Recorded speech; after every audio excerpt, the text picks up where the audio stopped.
You're listening to Curious and Interesting, a 2-minute podcast on what's new and intriguing in the world of advertising research.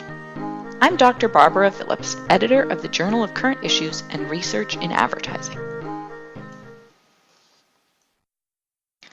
During the spring of 2016, $1 billion was spent by presidential political candidates and their support groups on the presidential primary elections in the United States. The vast proportion of this money was spent for television advertising, but for the first time, digital advertising played a significant role in candidate budgets. The majority of the digital budgets were allocated to Alphabet, that is Google, and Facebook.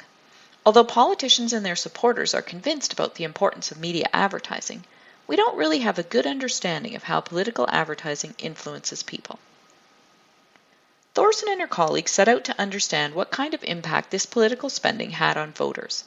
They selected a 23-day period in February and March 2016 to examine the impact of political advertising in real time.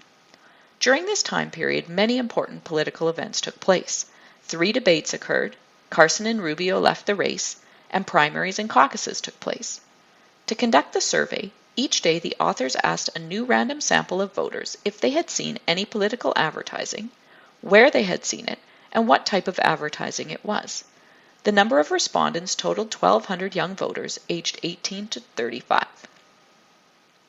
Not surprisingly, given the spending information, a high proportion of people reported seeing television ads at 56%, followed by website and Facebook ads at 30%, followed by all other media.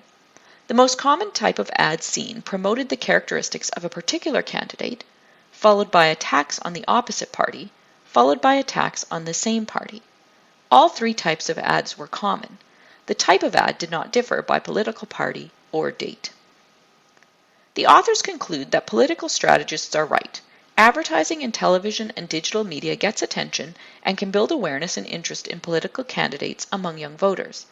The next step is to examine the persuasive effects of such massive ad spending beyond attention and memory to political beliefs and even voting behavior.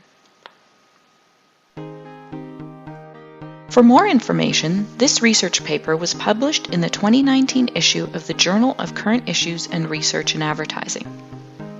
Logo designed by the artist Stephanie Ma. Logo production by Cody Schumacher of Island Collective. Music and sound editing by Cheshire Creeper.